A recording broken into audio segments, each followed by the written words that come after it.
estamos aqui com os advogados da Mazzuco e Melo, Antônio Carlos Mazzuco e Leonardo Neri, ambos representantes de grandes investidores e empresas nacionais e estrangeiras. A gente gostaria de entender um pouco sobre os impactos da pandemia no mundo dos negócios e mais especificamente para o setor transportador.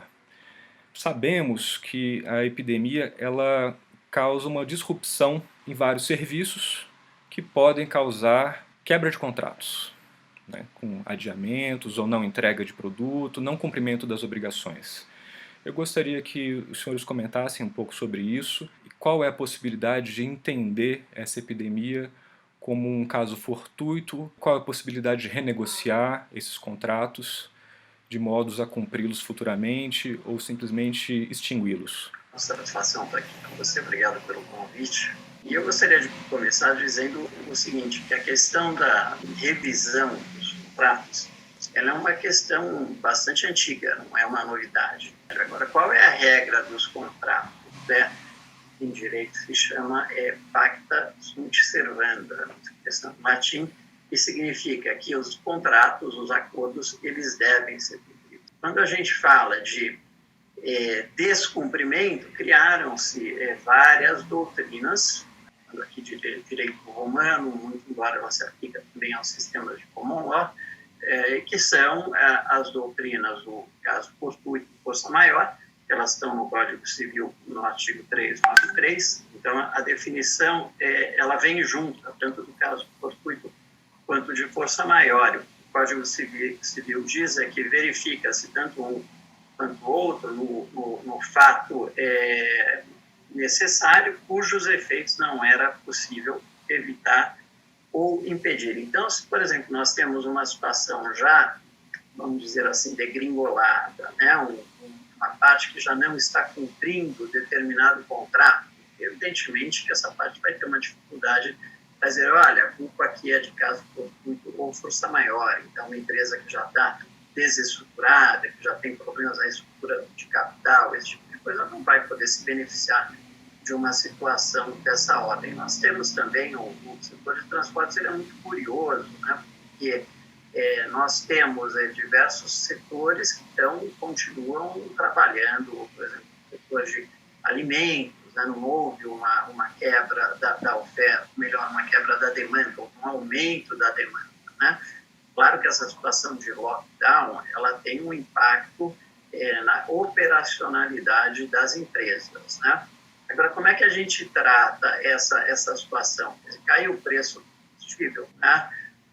Então, não é que os preços eles aumentaram. Isso é uma situação muito curiosa. Quando você fala de onerosidade excessiva, assim, aqui, vamos considerar um exemplo muito mais representativo, um aumento do petróleo, então tem uma guerra no Golfo e o preço do petróleo vai lá para cima, né? E a gente sabe que o preço do petróleo no Brasil, embora o Brasil seja suficiente, ele acompanha os preços mundiais. Isso a gente pode falar de uma onerosidade excessiva, né?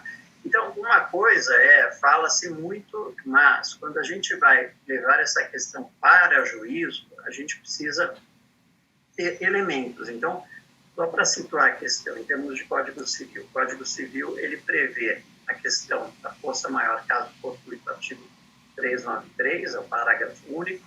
A questão da onerosidade excessiva, ela também está expressamente prevista no artigo 478 primeiro e 470. O 478 ele prevê a resolução dos contratos por onerosidade excessiva e o 480 ele prevê que o próprio juiz ele pode interferir no acordo para reequilibrar o contrato. Então, é uma medida extremamente excepcional. O nosso Código Civil ele permite que o juiz estabeleça as bases do contrato, né? E nós temos também o artigo 317, que trata da teoria da imprevisibilidade, que é uma desproporção entre o valor da prestação e o momento da execução do contrato. Eu acho que a grande questão agora é como a gente situa os contratos, principalmente no setor de transporte. Eu acho que vale um pouco a gente diferenciar as relações de consumo, já indo nesse segmento do transporte, as relações de consumo B2C com as relações entre entes empreendedores, né? Na verdade, o B2B. Nas relações de consumo, o maior exemplo prático são as companhias aéreas já englobando o setor de turismo. Quando você tem uma relação de transporte B2C, o Código Civil ele é bem expresso que o único elemento plausível para você arguir seria a força maior. É o artigo 737. Ele fala o transportador está sujeito aos horários e itinerários previstos e pena de responder por perdas e danos, salvo motivo de força maior.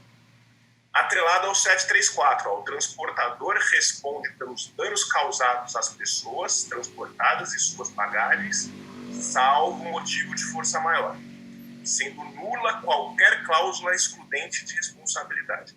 Então, na relação, quando a gente tem a relação business to B2C, negócio com o consumidor, tem que ser força maior.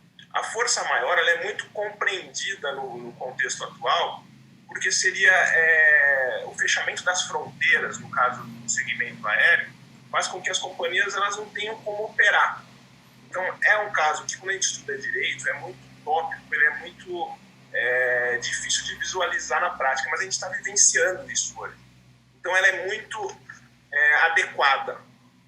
Só que daí a gente vai compreender um pouco como funcionam os conceitos de direitos do consumidor. A gente, quando fala de direito do consumidor, a gente fala sobre hipossuficiência do consumidor em relação ao fornecedor. O que seria a hipossuficiência do consumidor?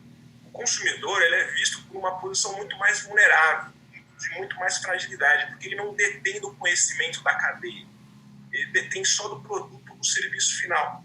Então, existem certos princípios e certos direitos que tentam equalizar essa relação, que é o direito da inversão do ônus da prova, a teoria da aparência. O consumidor pode ingressar em juízo contra qualquer parte que ele tenha algum conhecimento que estava na relação.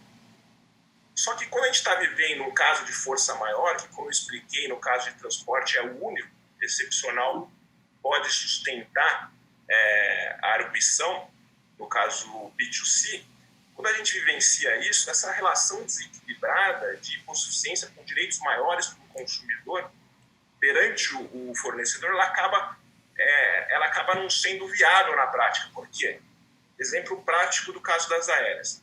Se as aéreas reembolsarem todos os consumidores que compraram seus tickets sem qualquer multa, sem qualquer bônus, e ao mesmo tempo ela tem a suspensão por entes governamentais da operação, ela está sofrendo dos dois lados perdas que ela quebra.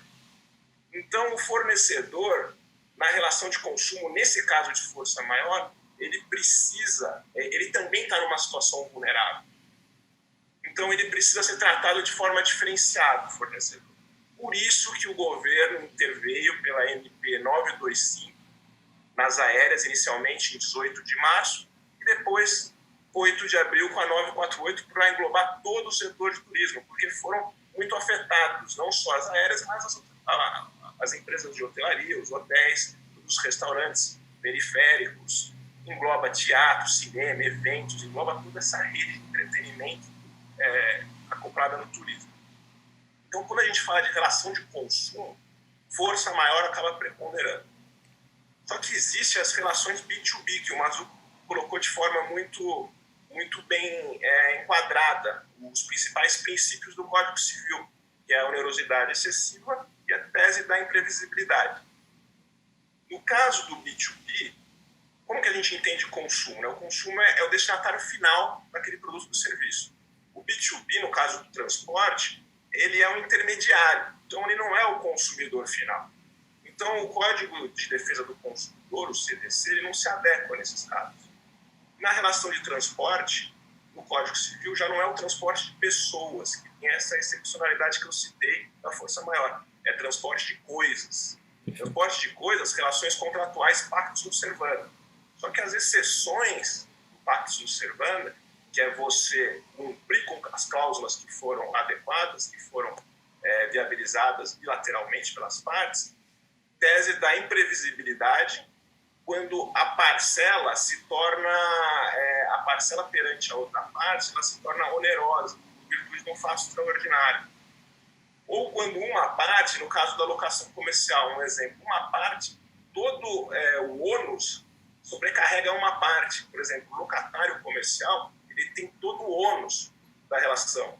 Nós tivemos um caso muito conhecido aqui no Brasil, quer dizer, quando houve a maxi desvalorização da moeda, se não me engano, foi em meados de 98, né, que nós tínhamos até lá eu já começo a uma especialista em economia, e se eu estiver errado, nós tínhamos ali, seguindo a Argentina, uma paridade 1-1, né, da moeda brasileira e do dólar, e de repente isso foi para 1,80, alguma coisa assim. Então, ali foi um caso típico de teoria da imprevisibilidade, porque o valor das prestações, e a gente tinha financiamentos vinculados à moeda estrangeira, principalmente automóveis, né? E o judiciário interveio no caso para adequar o valor das prestações. Mazzuco e Leonardo, eu achei essas explicações foram cristalinas, assim. Vamos tentar avançar em algum exemplo prático, pensando inclusive nos dois polos, em um empresário que se frustrou com a expectativa de ser atendido em alguma entrega ou serviço, e também daquele empresário que, por essa situação extraordinária, não vai conseguir entregar o acordado. Quais devem ser as primeiras providências nesses dois casos? Eu diria que a primeira providência é a negociação, né, Gustavo? Eu acho que a negociação ela sempre deve vir antes, né? Hoje em dia tem se falado muito, a própria lei prevê a mediação como uma ferramenta de solução de conflitos. Isso vai se tornar cada vez mais comum. No nosso escritório, inclusive, a gente tem trabalhado com plataformas de mediação em favor de alguns clientes. Então, a sugestão o empresário precisa sempre se antecipar ao problema, né? Estabelecer um diálogo, né? E explicar claramente a situação. Falhando a negociação, aí sim a gente vai buscar quais são os remédios judiciais, não é, Léo? Isso, exatamente. O Mazzuco colocou de forma resumida exatamente o que tem que ser feito. Eu acho que é um grande ponto de orientação para os clientes, até indo de encontro um pouco com o produto que ele falou no início, de você tentar acoplar todas as áreas numa gestão de crise. E acaba compreendendo, porque o empresário não tem um problema específico, né? Ele acaba tendo um problema que pode respingar lateralmente no outro, então ele tem que atuar como se fosse uma locomotiva, né? Dessa forma que a gente vem pensando. Como eu expliquei na relação do consumidor, no caso de transporte, com o negócio, força maior é o único exemplo.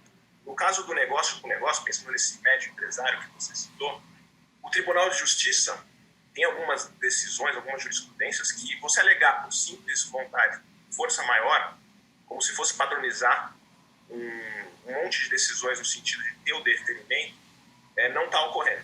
Então, força maior não pode ser alegada de uma forma totalmente sem qualquer indício probatório, no caso do negócio com negócio. O que tem que ser analisado? Tem que ser analisado o contexto do caso em si. Tem que ser analisado o porquê que ele está sofrendo essa dificuldade. Ele tem que provar em juízo, por exemplo, se o transporte é de bens essenciais, existem recomendações governamentais de que podem fluir. Então, nesse caso, seria um ponto negativo para o transportador. No caso do supermercado, a demanda aumentou. Então, não dá para o supermercadista falar, o atacadista falar, não, eu estou tendo problema aqui, porque o bem dele é essencial, a demanda aumentou, tem indícios de que aquele mercado está em ascendente. Se caso... E os preços caíram, né? O preço do combustível caiu. Né? Se caso for um mercado que não é essencial, que engloba nas recomendações governamentais de você cessar, o empresário demonstrar que ele está paralisado, ele está congelado na cadeia, na relação, em virtude de não ter recebido o fornecimento dos produtos, então ele não consegue na outra ponta. Se ele demonstrar essa onerosidade excessiva na relação contratual, essa imprevisibilidade da pandemia, concomitantemente ele começar a demonstrar esse quadro, esse diagnóstico, daí ele tem direito ao reequilíbrio do contrato e renegociar. Como que é visto pela jurisprudência a renegociação? Flexibilização de até 12 meses, normalmente, com diferimento do pagamento em até 12 meses, iniciado no prazo que finaliza esse inteirinho da pandemia, que normalmente alguns projetos de lei têm situado em 20 de março, ainda não se sabe o fim, mas estão começando a especular que seja no segundo semestre, agosto, setembro. Então a negociação seria dessa forma, mas como o Mazzuco muito bem colocou, o caminho judicial não é o adequado nesse primeiro instante. Acho que o Giacomassi vai falar um pouco sobre isso, relações econômicas. Há toda uma cadeia que o direito tem que tem que compreender isso e auxiliar. Então tem que ter um bom senso na relação, na negociação. Existem instrumentos jurídicos robustos que a gente está colocando aqui para proteger esse empresário, mas ele tem que, com boa fé, demonstrar a sua posição na relação e tentar a negociação, exaurir o máximo possível, que está sendo, inclusive, muito bem visto no judiciário. As decisões judiciais, elas estão evidenciando essa tentativa de exaurir a esfera administrativa. Muito importante, até pensando no middle market, no médio empresário, ele se vê com todos os seus funcionários no home office, né? E ele se vê com o ônus, com as obrigações de terem que ser adimplidas em relação à taxa condominial, IPTU e o próprio aluguel. E muitos questionamentos em relação a qual que é o meu direito nessa relação, porque tenho recebido óbices dos locadores. Tenho direito à negociação, tenho direito à isenção, à suspensão. Acho que vai de encontro um pouco com essa linha de demonstrar essa onerosidade excessiva na relação contratual com o contexto do seu negócio, se é um bem essencial, se é um bem não essencial, como que a atividade envolve, porque vai ser analisado a teoria do risco do negócio perante as relações de consumo com o consumidor em relação a contratos, com o consumidor em relação a contratos também com os locadores. Existem decisões judiciais recentes no TJ de São Paulo que estão deferindo a suspensão dos aluguéis pelo prazo de 4 meses, que é mais ou menos esse inteirinho, com esse diferimento de 12 meses, em alguns casos com um percentual de carência até, daí muito negociado com os locadores. Existem essas decisões também em outros estados, Distrito Federal, Paraná, com redução do aluguel, não a suspensão na integralidade, mas a redução. Qual que é um ponto positivo para os pequenos e médios empresários? Eles têm um direito, eles têm que demonstrar que eles estão adequados a esse direito. Mas deve-se tentar negociação. Como eu disse um pouco antes aqui, não basta entrar com um pedido em juízo e não demonstrar que você tentou satisfazer aquela dívida de forma amigável com o locador. Mas existem decisões jurisprudenciais, existem direcionamentos na doutrina, na própria legislação.